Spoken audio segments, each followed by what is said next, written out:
Então, boa noite a todos e a todas. Estamos aqui na mesa de encerramento, da 7ª Mostra Regional de Geografia da Saúde, organizado pelo ProSaudigel, com a participação do professor Raul Borges Guimarães.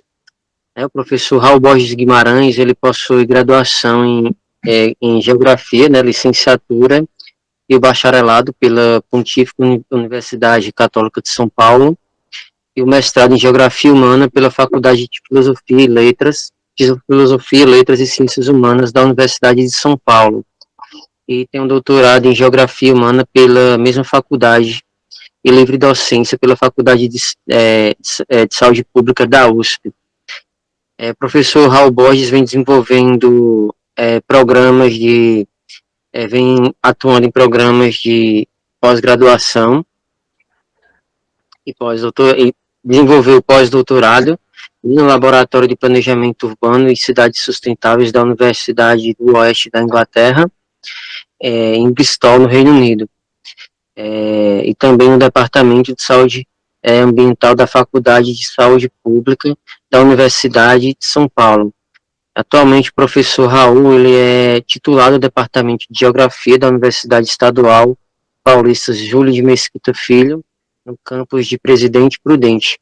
E, entre outras atividades, ele coordena o Laboratório de Biogeografia e Geografia da Saúde, Centro de Estudos do Trabalho, Ambiente e Saúde. E tem experiência na área de Geografia, com ênfase em Geografia da Saúde, atuando também nos seguintes temas: Geografia Regional e Urbana, Política Pública e Cartografia Temática. E também é bolsista de produtividade do CNPq, nível 1D, e editor adjunto da revista Saúde e Sociedade. Então, seja bem-vindo, professor Raul. Isso é uma referência para nós que estamos na Geografia da Saúde, e eu passo a palavra. Obrigado, Cleiton. Boa noite a Priscila, Marta Priscila, o Xisto, os nossos amigos da Federal de Campina Grande. Uma saudade grande de vocês e uma vontade de estar presencial, mas a gente vai marcar um outro dia para que ocorra os encontros presenciais, Nós espero que nos encontremos no Maranhão, em breve.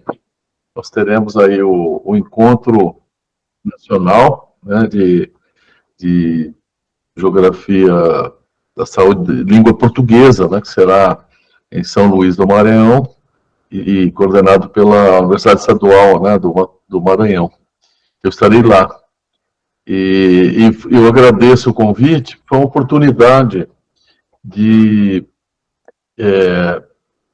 retomar algumas reflexões que eu vinha fazendo e que, então, digamos que o que eu vou apresentar aqui já é uma prévia do que eu pretendo desenvolver no Maranhão. Nós vamos aprofundar algumas questões que eu tenho discutido, tenho trabalhado com meus alunos, e isso geralmente através das nossas dissertações, tese de doutorado, e que a geografia brasileira, nos últimos 20 anos, conseguiu produzir uma massa crítica importante nesse campo aí que a gente chama da geografia da saúde. Eu estou atualizando aquele levantamento, Priscila, que eu fiz até 2018, que até então a gente identificou aproximadamente umas 400 dissertações e tese de doutorado sobre o tema no Brasil. Então, é uma massa crítica que se desenvolveu muito nos programas de pós-graduação. Mas nós temos o exemplo do grupo aí coordenado pela Priscila, na Paraíba, um dos exemplos, um trabalho forte também na graduação, iniciação científica,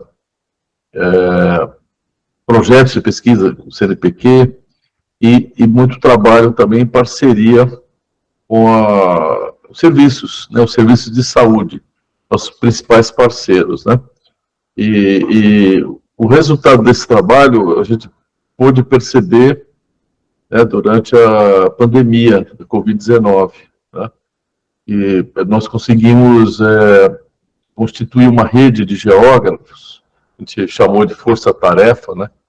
Força-tarefa, essa rede ainda está aí em contato, mas aproximadamente 60, né, doutores em geografia se reuniam, conversavam como é que a geografia poderia ajudar o Brasil a enfrentar a pior crise de saúde pública da história mundial, né?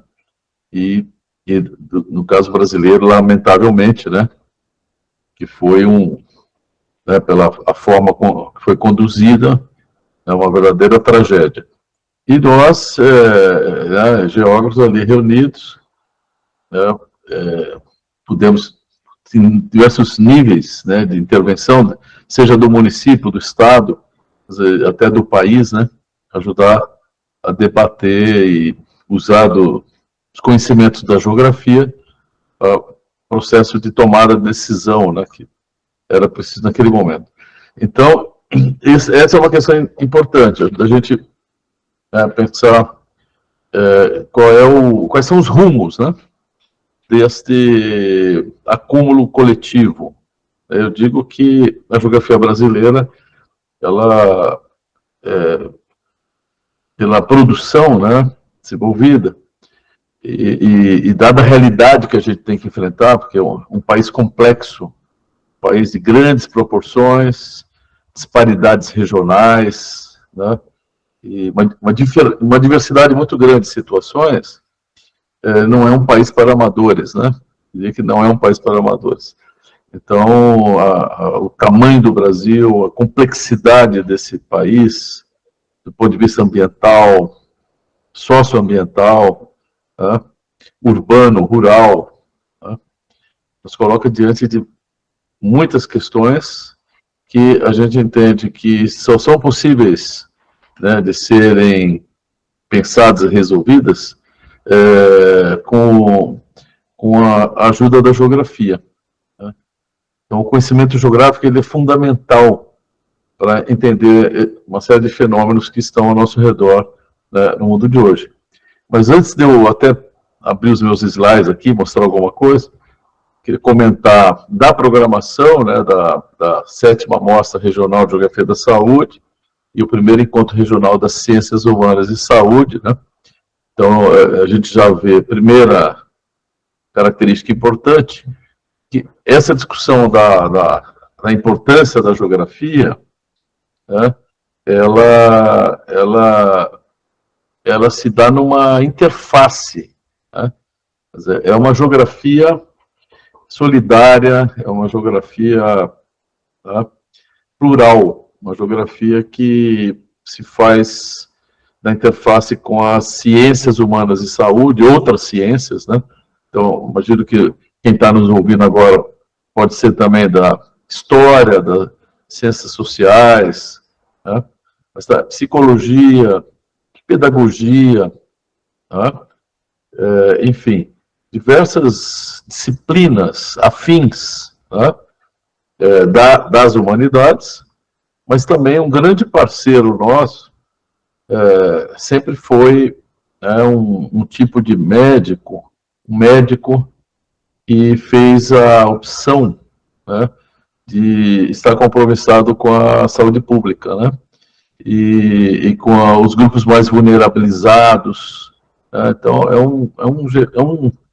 é um médico que gosta de geografia, tá, e que muitas vezes, quer dizer, ele deixa de fazer aquela especialidade para ficar rico no Brasil com a medicina, né, pela a vocação pela saúde coletiva, né? Então é o epidemiólogo, né?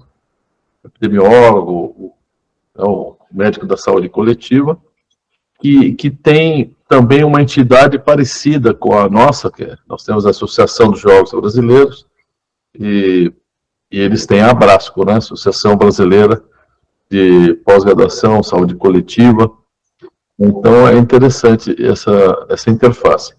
Bom, e a gente percebe, né, então, na programação, essa perspectiva, né, mais ampla, que é importante, e No decorrer da semana, desde do dia 23, tá, as mesas percorreram temas muito importantes, a relação entre a saúde e o território, né, a questão do ambiente, então, o clima e a cidade, as perspectivas da promoção da saúde, né, você teve aí a questão da saúde mental e outros aspectos assim, mais subjetivos, né.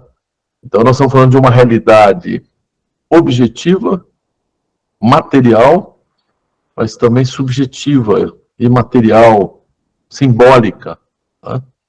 Então, tudo isso, né, nos põe a pensar o que é que estamos fazendo aqui, por que isso ocorre dessa maneira, né?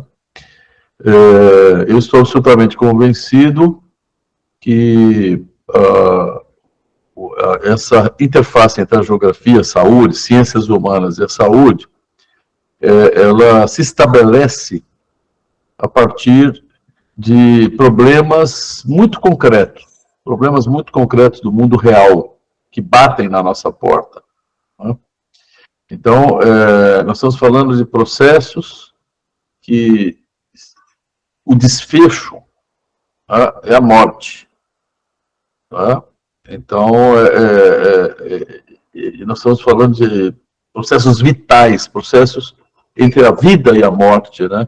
Mas também mecanismos que a própria sociedade cria de reprodução da vida e de promoção da saúde, ou a promoção da qualidade de vida e da vida. Então, talvez seja por isso que esses problemas, tá, que são reais, tá, não são estabelecidos a priori na nossa cabeça. Não, fazem parte do mundo real, tá, e clamam por respostas. Então, a gente entende que essa geografia da saúde, a geografia e saúde, ciências humanas e saúde, responde a esses problemas numa perspectiva filosófica, que é o do realismo crítico. O que seria isso, do realismo crítico, né? Você tem a perspectiva do idealismo, você tem a perspectiva do materialismo, né? Quer dizer, o realismo crítico, né, ele tem como ponto de partida, né, esse mundo real concreto que impõe sobre nós uma forma de pensar, uma forma de trabalhar, uma forma de dar respostas, né, e que nos faz retornar novamente ao mundo real, né?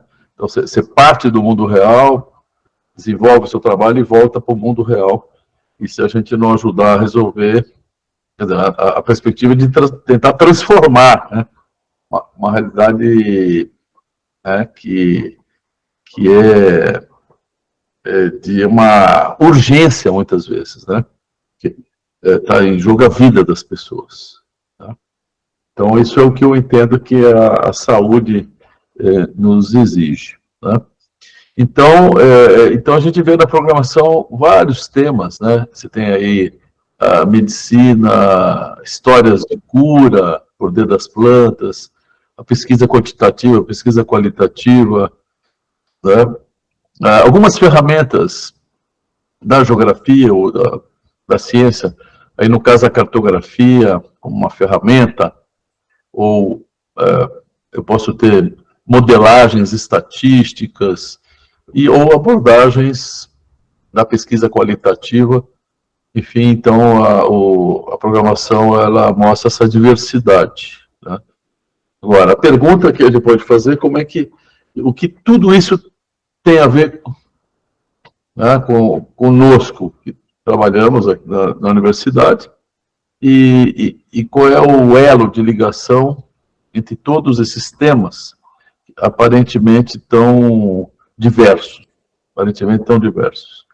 Então, é um pouco por aí que eu vou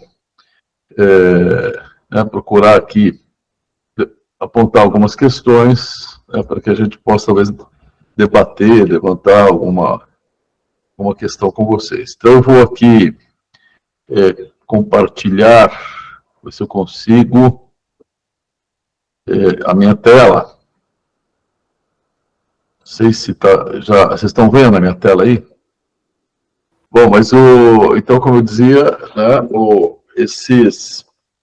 essas reflexões, né, que eu venho fazendo, leva a gente a pensar assim, esse coletivo, nesses 20 anos, né, vem produzindo uma forma de pensar, um pensamento geográfico, né, que eu vou tocar em alguns pontos aqui. Então, pode passar o primeiro slide. Aí. Então, primeiro que cabe a gente pensar, como eu disse assim, nós estamos vivendo uma situação nova que torna a geografia um conhecimento imprescindível. Né? Essa é uma discussão que a gente vai ver um pouco adiante. Né? Porque essa história, se você for olhar para a história das doenças, né? Você tem aí nos últimos 20 mil anos, né?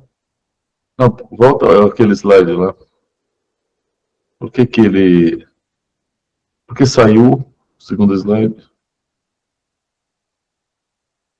Xisto. Aí. Tudo bem? Posso ir? Então, eu estou dizendo, a gente vai olhar para a história das doenças, né? Você tem aí nos últimos 20 mil anos, né, essa relação dos seres humanos com a natureza, em 20 mil anos de história, produziu uma série de doenças.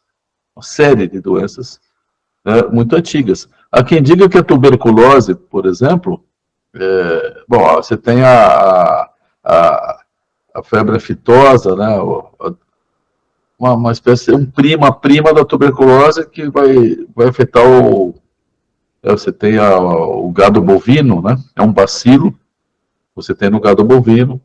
Então, a domesticação de animais, a manipulação, né, de seres vivos, a produção da agricultura e da pecuária, né, vai gerando uma série de doenças. Isso daí é muito antigo.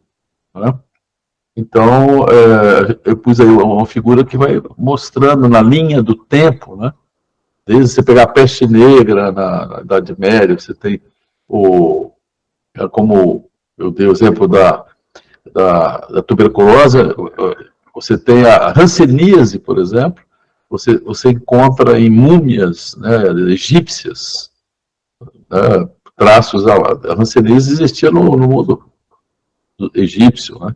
Então, é um processo muito antigo, fruto dessa manipulação da natureza, dessa relação das sociedades com o ambiente, que foram produzidas socialmente uma série de doenças. Tá? Então, aí não tem novidade nenhuma. Pode passar. Bom, e aí você tem tido, mais recentemente, né, uma série de eventos que constituíram risco no mundo. Né? Então, começou a ficar mais frequente. E situações que a Organização Mundial da Saúde decretaram como, né, situações de emergência global.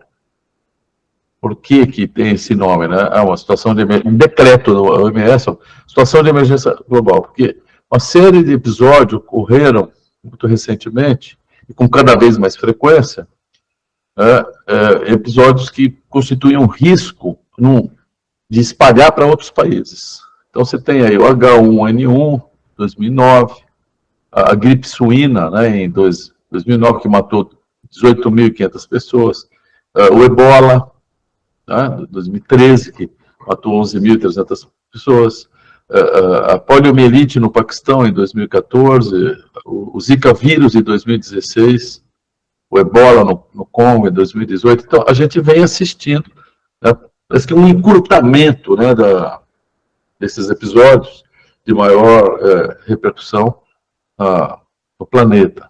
Pode passar. Bom, e aí nós tivemos, né, a eclosão da pandemia da Covid-19, né, que foi, como eu disse, a maior tragédia da saúde pública né, da história da humanidade. Né? E certamente ela foi a primeira pandemia, né, do capitalismo globalizado. Essa é a primeira pandemia. Né? Você teve a gripe espanhola, por exemplo, no começo do século XX, né?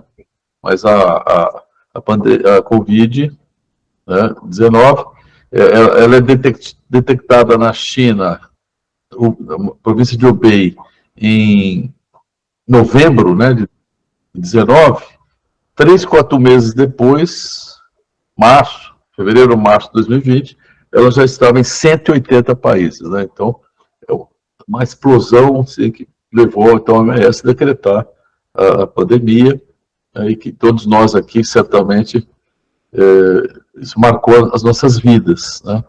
Nós temos aí muitos estudantes, né, que devem estar se formando agora, que começaram dentro da pandemia, os primeiros 2 anos, ou estão chegando na universidade agora, e que, né, passaram 2, 3 anos estudando por via remota. Isso impactou as famílias, né?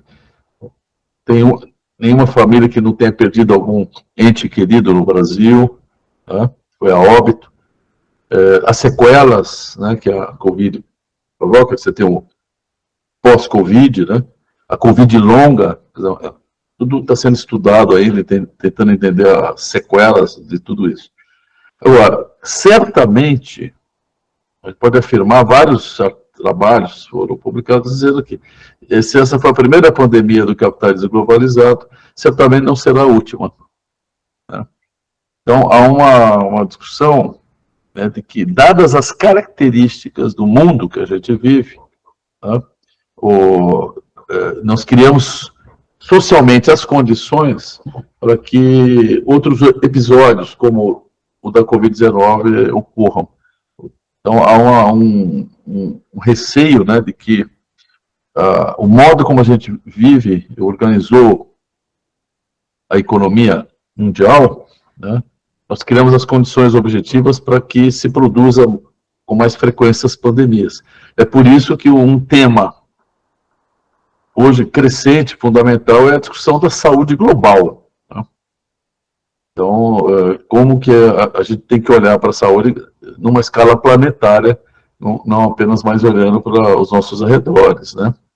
Bom, e muitos daqueles, né, da turma dos negacionistas, né, que queriam culpar os chineses, né, e é por isso, inclusive, um procedimento do OMS é batizar logo a doença, o Covid-19, né, é um covírus, né, do ano de 2019, da família dos covírus, e para você não ter esse estigma, né, a doença dos chineses.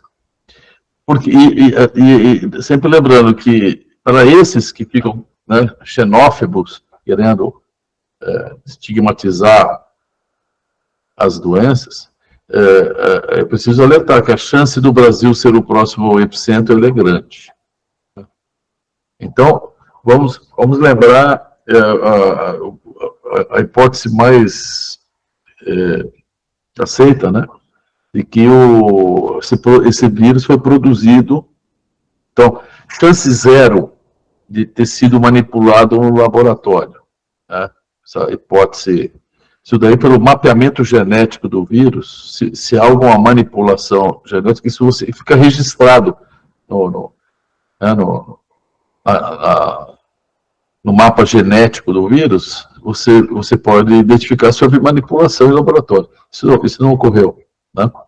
É muito provável que ocorreu na manipulação, né, de grupos de morcegos, né, ali na região central da China, na província de Hubei, que a população se alimenta da carne do morcego. Né? Então, você tem reservatórios, né, naturais de diversos vírus, né, espalhados por aí. Né? Bom, e calcula-se que na Amazônia, isso é até um trabalho da Fiocruz, né? Na Amazônia existam aproximadamente 3.500 espécies de coronavírus em reservatórios silvestres na Amazônia.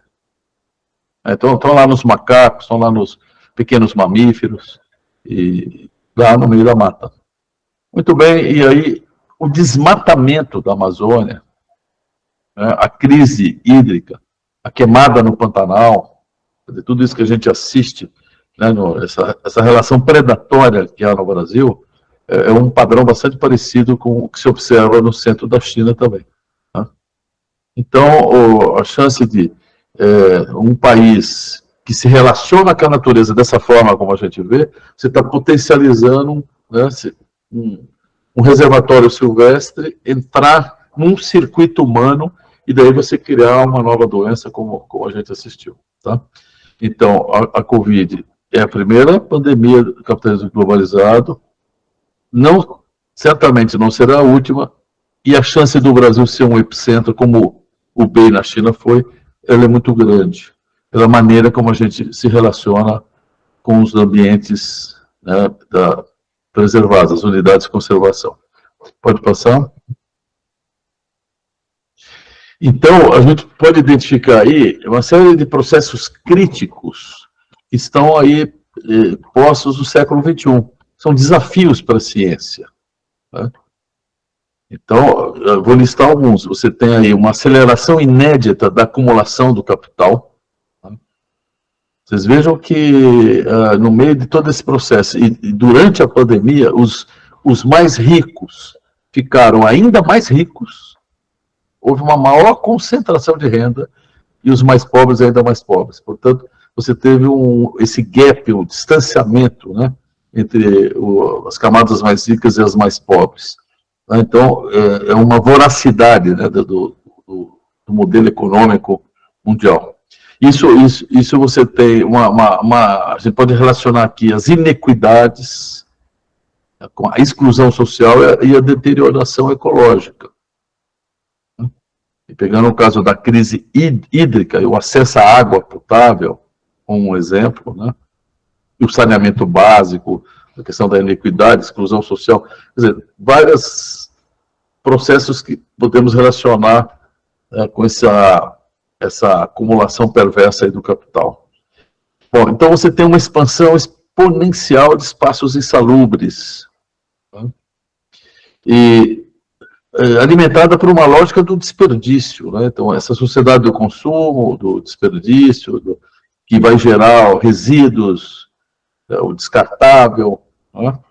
E tudo isso movimentado por as redes sociais, as bolhas, né? o trabalho remoto e tudo isso, que vai nos levando a um processo de destruição das formas de viver solidários. Né? As relações de vizinhança, o trabalho coletivo, né? Os saberes tradicionais, tudo isso está sob ameaça. Né? Então, eu posso chamar tudo isso, o próprio o Jaime Breil, né? O Jaime Breil, né, que é um epidemiólogo, né, equatoriano importante, ele vai chamar tudo isso de modelo econômico da morte. Né? Esse é se puder sintetizar todo esse processo. Bom, então eu estou falando disso porque esse mundo que a gente vive, cada vez mais desigual, violento, de todas as formas. Você tem a violência de gênero, violência racial, violência étnica, né?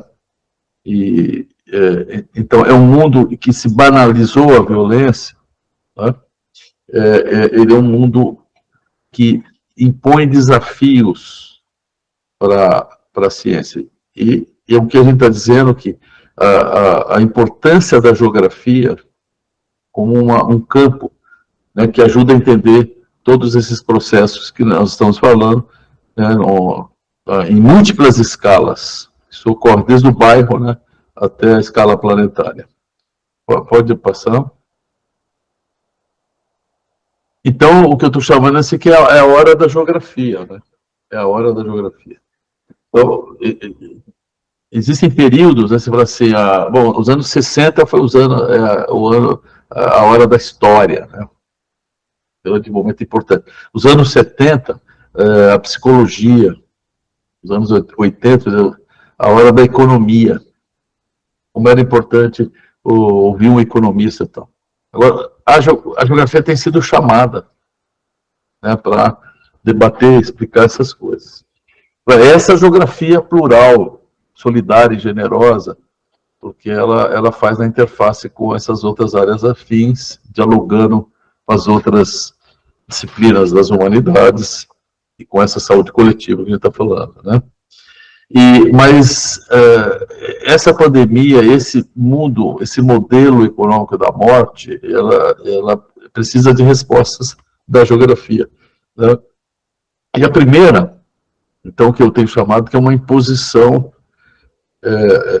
esse mundo impõe uma forma de pensar, uma forma de raciocinar, de compreender o que está ocorrendo, que é um raciocínio geográfico. Tanto é o que eu chamo de tem por trás disso um fundamento epistemológico que a gente vai encontrar na geografia. Tá? Então você tem aí fenômenos que se comportam por meio de uma difusão espacial, né? Pela delimitação de áreas de maior vulnerabilidade social, né? Que exige uma resposta, né, através da organização dos serviços. Então, onde localizar os serviços para que tenha efetividade, para que você possa responder, né? E tudo isso está impactando as dinâmicas populacionais, né? Então, você pegar as mortes violentas no Brasil, homicídios, né, com arma de fogo e tudo mais, isso impacta a esperança de vida no Brasil, impacta o nosso perfil etário e é bastante relacionado com os jovens, com os meninos, né? Estão nas ruas. Isso tem uma cor, né, que é os negros, os mais pobres. Então, você tem um impacto nas dinâmicas populacionais, e aí, como eu disse, essa rede de geógrafos, enfim, como é que a mídia também vem trazendo a geografia. Pode passar? Né, então, é o que a gente chamou que a geografia, esse é o próprio, o Paulo Gomes, né, o Paulo Gomes, ele tem um livro muito bonito, né, que ele vai falar da geografia como é uma forma de pensar. A geografia como uma forma de pensar, tá? Uma forma de raciocinar diante desses processos do mundo real, né, que impõe uma forma de pensar. É o mundo que impõe. Não que eu, a priori, vou desenvolver e tentar aplicar. Não, é o mundo que está batendo na porta e exige isso. Tá? Você tem nessa forma de pensar, que é geográfica, né, isso, aí você tem, por isso que é uma epistemologia, porque foi se construindo em 100 anos de história da geografia, tá? Você vai buscar nos clássicos, tá? Vem sendo formulado, você não tem assim, a grande tarefa nossa, esse coletivo, 400, 500 geógrafos, é a gente sistematizar esse pensamento, tá? Essa epistemologia. Então, você tem primeiro um raciocínio de primeira ordem, você vai encontrar, por exemplo, Paul Vidal de la Blache, no Princípios de Geografia Humana, ele vai tratar do princípio da localização e da extensão, né? Então, a primeira pergunta é onde está, onde ocorre um fenômeno, né? Então, está ocorrendo um problema. Esse princípio da localização, que é um princípio do pensamento geográfico, quer dizer, eu saber onde ocorre, onde está, né, já desencadeia uma forma de relacionar os fenômenos. E isso nos leva a compreender a distribuição dos eventos. Se eu sei onde está, eu consigo perceber né, a forma como esses fenômenos se distribuem no espaço, né? E isso vai levando a processos cada vez mais complexos. E você vai encontrar no Max Sorre, né, no Jean Bruns, né, depois Pierre George, esse raciocínio que a gente pode chamar de segunda ordem, né? O Max Sorre vai falar das conectividades. Nada desses fenômenos localizáveis se explica sozinho. Eles se explicam na conexão com outros processos que estão em marcha. Então, você tem a conectividade, que vai nos levando a compreender a existência de padrões, tendências, né? E aí, numa compreensão maior, já de abstração até, que é perceber que por detrás de tudo isso há uma estrutura espacial, uma ordem. Há uma ordem espacial. Tá? Pode passar. Então, existem, né, como eu disse, uma série de perguntas espaciais, onde ocorre o evento, onde estão os limites espaciais do evento, até que distância desse local os eventos ocorrem, existe regularidade na distribuição espacial do evento, o evento sempre ocorreu no mesmo lugar, há um padrão de distribuição regular, porque esse padrão ocorre, né? Bom, e aí tem um autor muito importante, pode passar, que é o Barry, Brian Barry, ele é da Universidade do Texas, o professor Brian Barry, né, que vai propor uma matriz espacial. Quer dizer, essa matriz espacial do Brian Barry, que é dos anos 60, é a base do computador, é a base de um raciocínio, né, de um pensamento matricial que está por trás da programação da internet, da informática. Né? Então, você veja, lá nos anos 50, nos anos 60, né, vai ser um geógrafo aí, americano que vai embasar todo um outro campo que vai se desenvolver, que é a ciência de dados. Né? Hoje se fala aí ciência de dados. Mas por trás da ciência de dados você tem geografia. E ele vai organizar isso matricialmente, né? Então, se você observa na figura, tem uma célula ali, que é o que ele chama de fato geográfico, né? Tá vendo? Eu tenho uma linha e eu tenho uma coluna. Então, eu tenho essas características que a gente falou. Onde está, em que tempo, né? Tempo 1, tempo 2, tempo 3, então você vai fazer uma série de características daquele fato geográfico. Pode seguir. Bom, aqui então, eu vou pegar só dois exemplos. Né? Esse aqui é um trabalho que a gente fez de padrão espacial da Covid no Brasil. Né? E depois o outro que eu vou pegar da dengue. Né? Então, a dengue esse ano está bombando. Né? Então, nós já temos aí mais de 700 mil casos de dengue no Brasil, né, no ano de 2024, e a dengue no Brasil está se tornando uma doença cada vez mais complexa. Né, isso, o Rafael Catão, que trabalhou o tempo inteiro, né, com isso, desde a graduação, depois ele fez o mestrado, o doutorado estudando a dengue, no Brasil ele já apontava isso, que o Brasil podia ir caminhando, que é o que já estamos chegando no que ele tinha previsto, um padrão asiático, o que vai aumentar cada vez mais os casos hemorrágicos, que exigem internação e pode levar a óbito. Né? Então, à medida em que a gente vai se infectando, né? Então, dengue 1, dengue 2, dengue 3, então, eu já tive 2, 3, 4 vezes dengue, como o tipo do vírus nunca é exatamente o mesmo, né? Isso provoca um curto-circuito do nosso organismo, né? Porque os anticorpos do primeiro caso, eles vão atacar o segundo e não bate exatamente com o que eles tinham guardado na memória, né? Porque a cepa 1, cepa 2, cepa 3 são variantes, né? E Então, eu tenho anticorpos para a cepa 1. Mas aí eu pego a cepa 2, né? E aí isso cria problemas sérios no organismo que vai gerar hemorragias, né? Então, é um agravamento da doença. Então, a gente está mudando o estágio assim, de lidar com essa doença, né? Mas o que vocês estão vendo aí, por enquanto, é Covid. Então, o que a gente foi fazendo? Uma série de mapeamentos, localização, distribuição, conexão, identificando padrões.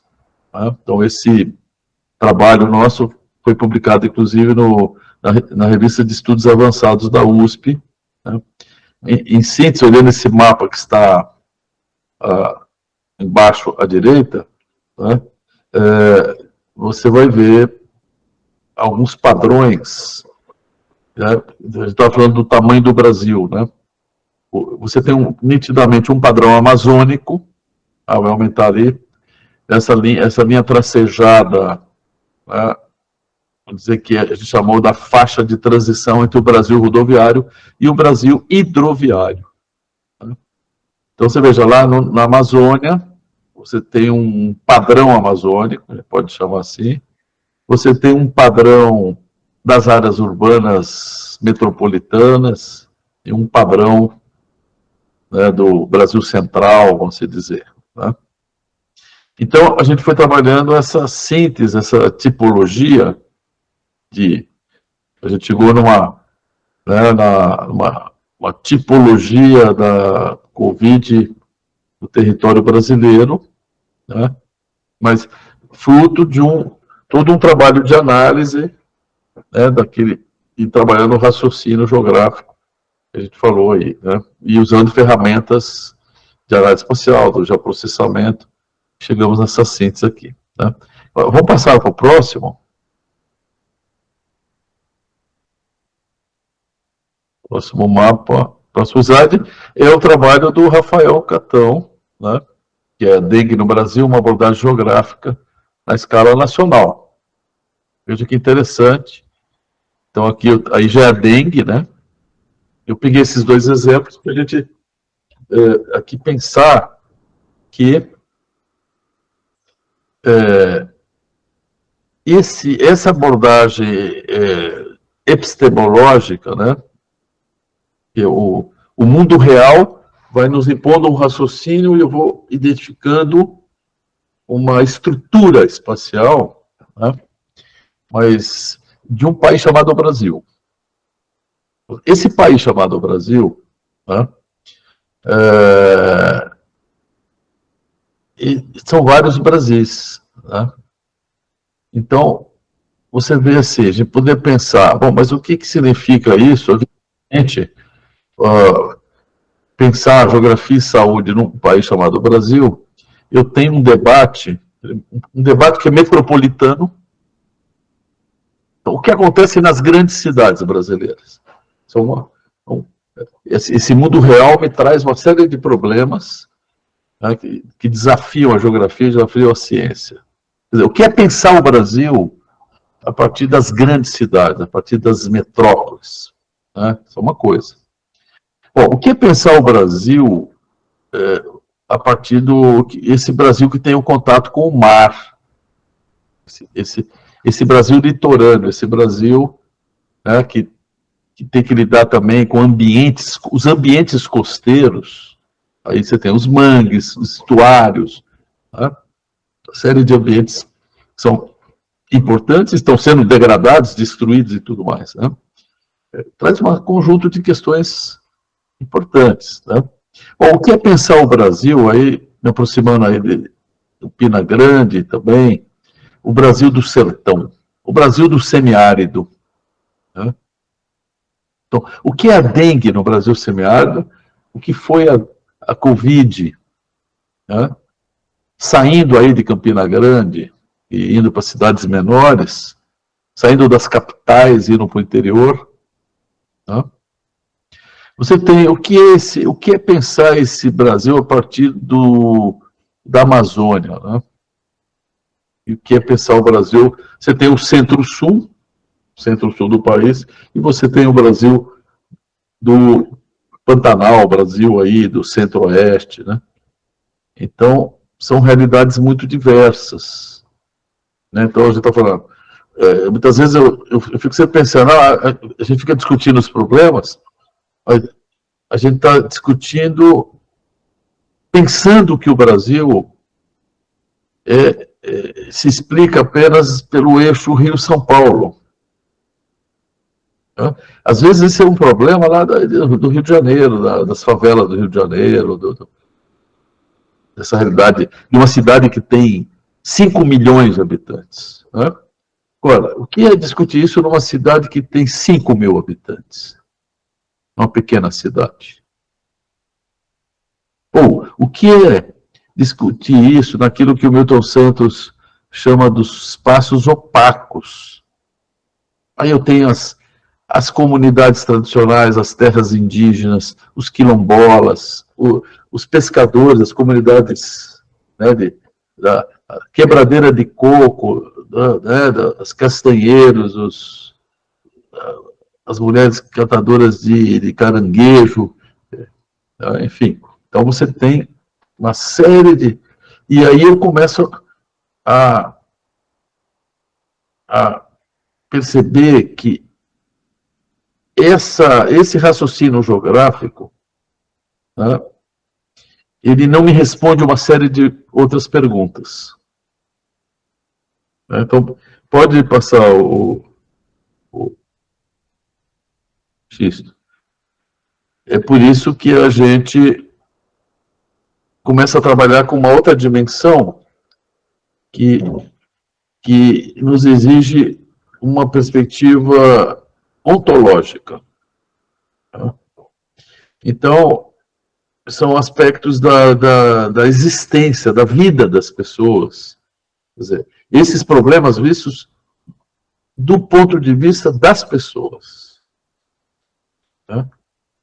De uma dimensão subjetiva, interpessoal, que está presente também nesse mundo real. Então, é por isso que vários trabalhos, inclusive durante essa semana que vocês estiveram aí, que vai trabalhar a pesquisa qualitativa, a ideia da cura, os saberes populares, uma série de outras dimensões, que esse raciocínio geográfico clássico não aborda. Né? Então, é por isso que a gente defende que esse pensamento tem uma dupla, é fundamentado por... você tem determinações com base num fundamento epistemológico, mas você tem determinações com base num fundamento ontológico. Tá? Então, a ontologia é um campo que vai abordar conhecimento na perspectiva dos seres, do existir. Então, o ponto de partida é o ser, e não o raciocínio lógico que eu desenvolvo. Né? Um autor importante para isso é o Lukács, né? Porque ele vai propor as 3 esferas ontológicas. Né? Você tem uma esfera inorgânica, uma esfera orgânica e a esfera social. Né? Porque alguém que está me ouvindo pode achar, mas que coisa é essa? Existe a rocha como ser, o mineral como um ser. O ser rocha, o ser biológico e o ser social. Né? E é muito interessante. Qual é a essência, né, desse ser inorgânico, que é uma rocha, um mineral? Né? A essência desse ser é que ele incessantemente ele se torna outro. Né? Por exemplo, uma rocha vai virar uma areia, né? Vai se desmanchar e vai ser areia da praia. Essa é a essência desse ser rocha. Né? A esfera orgânica, qual é a essência desse ser biológico? É a autorregulação. Ou seja, uma célula, vamos pensar uma célula viva, no nosso organismo, dentro do nosso organismo. A essência desse ser célula ela se autorregular para ela continuar sendo uma célula. Né? Agora, a esfera social, a sua essência, ela tem como essência a produção de um novo a partir do que você é. Né? Então, é uma discussão que o Lucas vai fazer. Agora, é muito interessante você pensar que a saúde é uma síntese dessas três dimensões. Né? A gente pensa a saúde só do ponto de vista social, mas a saúde tem uma dimensão orgânica, né? E ela tem uma dimensão inorgânica também. Né?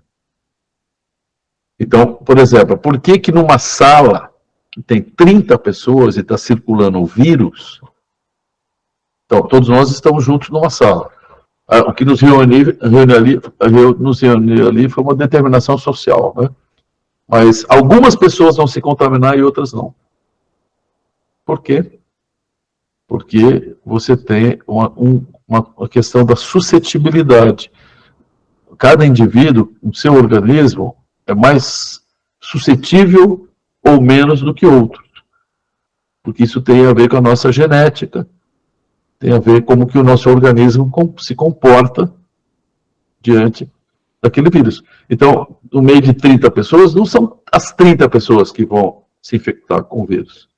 Mas algumas vão se infectar, ou tem mais chance de se infectar do que outras. Então, tem uma dimensão orgânica. Agora, o vírus dentro do nosso organismo, também, ele vai mobilizar minerais. Né? Então, quando a febre, por exemplo, uma pessoa com 40 graus de febre, quer dizer, você tem um efeito físico. Você fica 15 dias com 40 graus de febre, você tem processos químicos, né, que ocorrem dentro do seu organismo. Então, a saúde essa mistura dessas três dimensões, a inorgânica, a orgânica e a social. Né? Pode prosseguir? Então, a gente está falando, se a dimensão epistemológica colocar a geografia como uma forma de pensar, é isso aqui que eu vou desenvolver mais para o Maranhão, a geografia como uma forma de existir. Então, essa geografia necessária para entender esse mundo de hoje é uma geografia que garante que as vozes das comunidades sejam representadas. No evento organizado por vocês aí, vocês discutiram o curandeiro, a cura, plantas medicinais. O que é isso daí? Vocês estão dando vozes para as comunidades. Tá? A defesa do SUS e das políticas públicas, tá? É uma luta que querem destruir, né, essas políticas. Bom, construir uma agenda que valorize assuntos que nos ajuda a compreender a nós mesmos. Então, você tem uma interface com a psicologia, a arte, a literatura, a saúde mental, que vocês discutiram. Tá?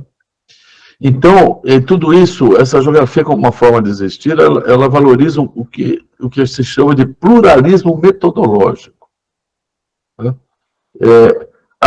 O geoprocessamento, a análise espacial, a geoestatística, sozinha, não é geografia.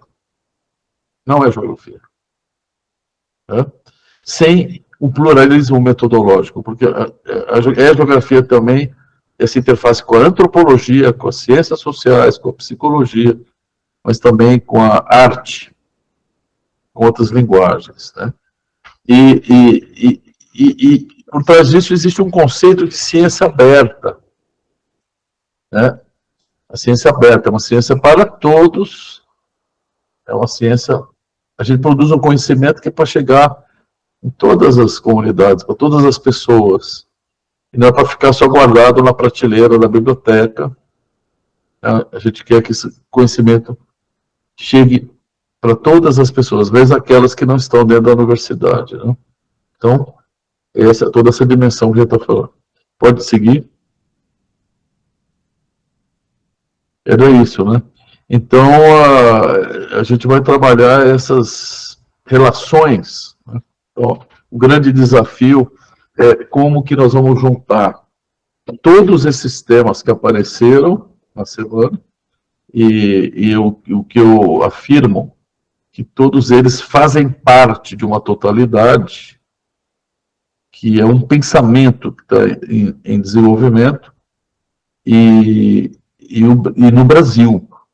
Não é à toa que o pessoal da Argentina vem aqui, o pessoal de Cuba vem aqui, e quando a gente vai nos eventos da União Geográfica Internacional, Canadá, na Europa, Alemanha, eles não fazem esse tipo de relação, porque é só quem trabalha com um país do tipo do Brasil que vai saber do zero. Né? Uma coisa, você trabalhar num país que chama Suíça. Lá na Suíça, lá, eles fazem os trabalhos deles. Agora, vem aplicar o que eles estão trabalhando num país chamado Brasil. Né? Então, nós temos aí então, uma grande tarefa, né, de ajudar a entender o Brasil, ajudar o Brasil a se desenvolver, né, e fortalecer as políticas públicas, tal. Mas isso está gerando um conhecimento científico bastante original e importante, né, que a gente tem que saber valorizar. Então, era isso que eu queria. Agora, não sei se a gente tem algum tempo, um diálogo aí. Tem mais uns. Eu tenho que sair, infelizmente, eu tenho que sair para uma outra reunião, mas uns 10, 15 minutos a gente consegue. Então, dá para ter alguma pergunta, alguma colocação, se alguém... Dá tempo, né? Vamos lá. Então, tá bom. Pode fazer isso. Está colocando no chat? Isso, chegou uma pergunta aqui no chat, eu vou tentar ler. Raul. Leia aí, Cleiton. Da Heloísa Dantas, né? Ela perguntou assim, ela perguntou, considerando a interconexão entre a produção social de doenças ao longo da história e as emergências globais contemporâneas, como podemos repensar nossas estruturas sociais e econômicas para promover a saúde e a equidade em escala global? O que eu procurei mostrar que nós estamos diante de uma realidade, um mundo perverso, né? O Milton Santos chamava da globalização perversa. Globalização perversa, né? Porque esse modelo econômico da morte, quer dizer, da alta consumo, né? Produção de resíduos, quer dizer, está mais do que comprovado que é um modelo insustentável, né? Quer dizer, se fosse para todo mundo, eu precisava de 5 planetas, né? De 5 planetas, mas como a gente produz só para 5% dos que usufruem, né? Ele é um modelo perverso, excludente, né? e insustentável. Né? Então, a minha resposta para isso, a gente busca no Milton Santos. Se alguém quiser saber como encontrar a resposta para isso, vamos buscar lá nos espaços opacos. Esse novo mundo, essa transformação está em curso. E a gente, da geografia, conhece um pouco esse povo. Né? Então, os saberes populares, os saberes tradicionais, as comunidades, né? Vocês viram que saiu uma matéria outro dia mostrando que os mangues são preservados exatamente onde tem as comunidades das marisqueiras. Exatamente as comunidades que coletam o caranguejo e os mariscos, estão ali, que vivem com mangue, é onde se preservou o mangue. Né? Está mais do que comprovado, né, que muitas áreas da Amazônia são matas antrópicas, né? Foram manejadas por comunidades que viveram ali por 10, 20 mil anos, né? Então, existem várias evidências. A distribuição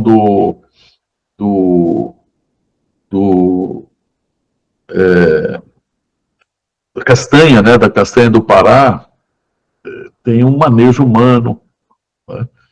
Então, eu acredito nisso. A gente tem que pensar num mundo mais múltiplo, diverso, né, e preservar a biodiversidade, né, quer dizer, nesse mundo que está aí, o Brasil tem algumas janelas que ele pode aproveitar, né? Isso, nessa discussão da economia verde, né, que está posta. Então, o que a gente consegue desenvolver com a floresta em pé pode ser um caminho desse desenvolvimento, dessa promoção da saúde, né, num modelo diferente desse que está aí, né, que é o da morte. Então, nós temos algumas potencialidades, né? E uma delas é a saúde, né? Mesmo a cadeia médico-industrial, o setor saúde é um setor, a gente viu aí das ervas medicinais, os fitoterápicos, né? É um setor econômico que o Brasil pode fazer alguma diferença. O outro é o da biodiversidade, né? Onde que sobraram essas matas? Exatamente onde estão as comunidades indígenas, as comunidades extrativistas.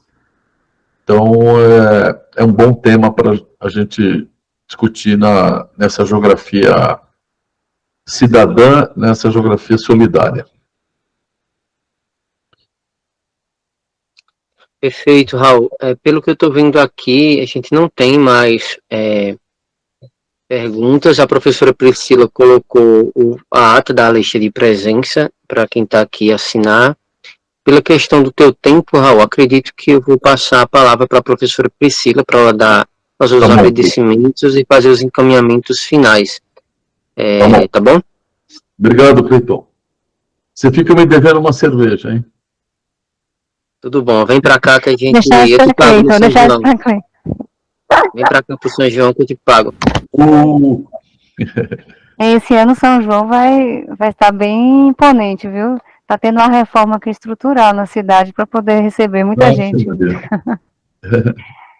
Sim, eu queria inicialmente, né, parabenizar e agradecer também, né, o professor Raul por ter participado, né, foi remoto, mas assim, inicialmente a ideia era ser presencial, né, ele se dispôs, ele vinha de fato, mas aí houve outro tipo de problema. Com relação ao evento, gente, eu queria iniciar com agradecimentos, né, pela participação de todos, né, de alunos, monitores, quem participou das mesas redondas, né, inclusive Cleiton, né, o recém-doutor, ele participou de uma das mesas, né, as conferências de abertura, né, de encerramento agora, que foi com o Rafael Catão, um ex-orientando também do professor Raul, né, e agora o professor Raul, né, e quem participou com perguntas. Agradecer o empenho dos alunos, né, são de 2 disciplinas aqui, Raul, que estão participando também, tanto o projeto integrador, né, que trabalha com a questão da extensão, né, ensino, pesquisa e extensão,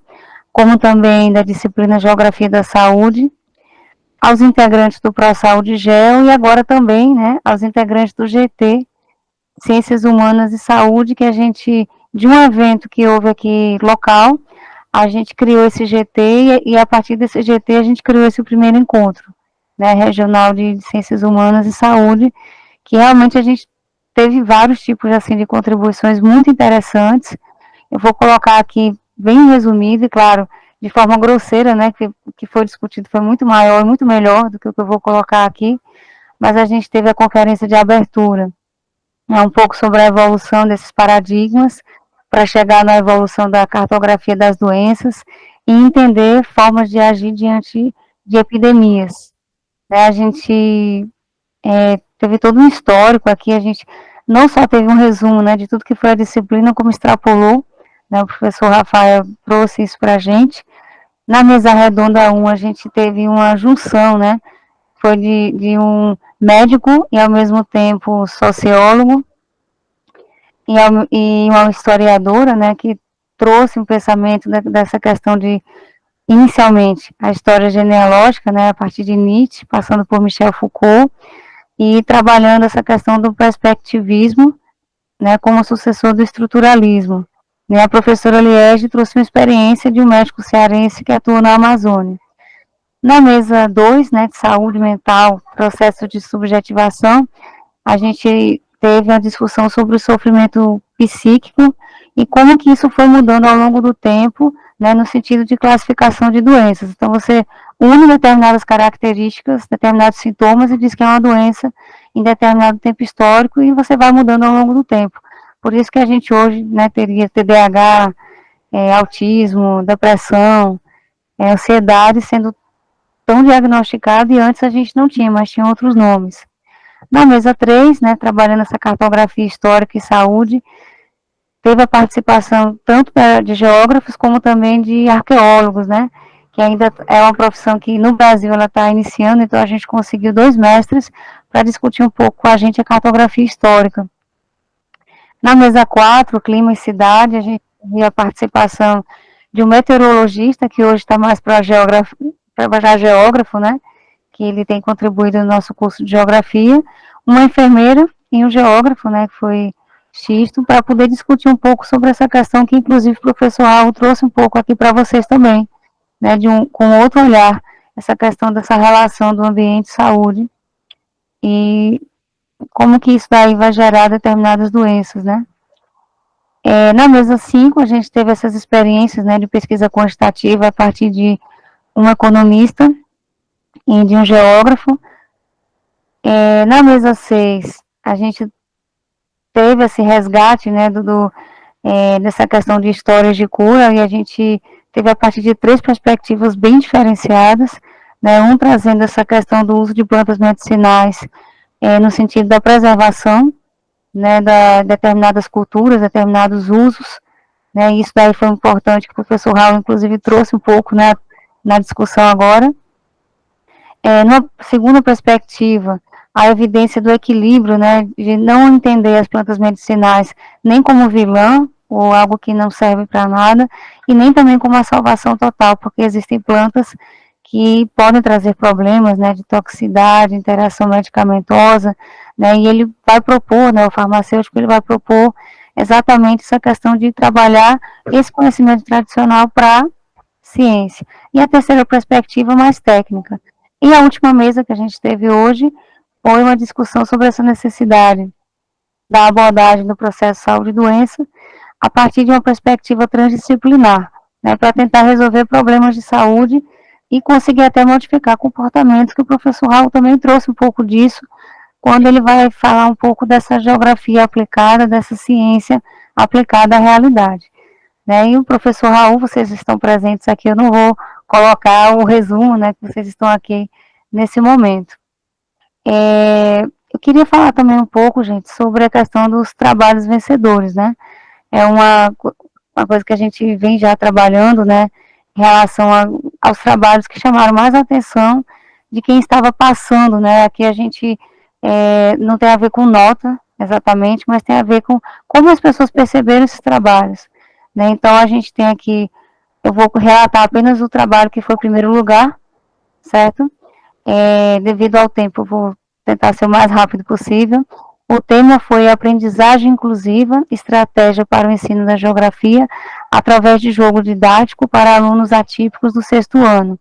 A questão do trabalho do autismo, e foi da autoria do José Carlos Eduardo Santos Ferreira. Né, foi o trabalho que mais chamou a atenção do público.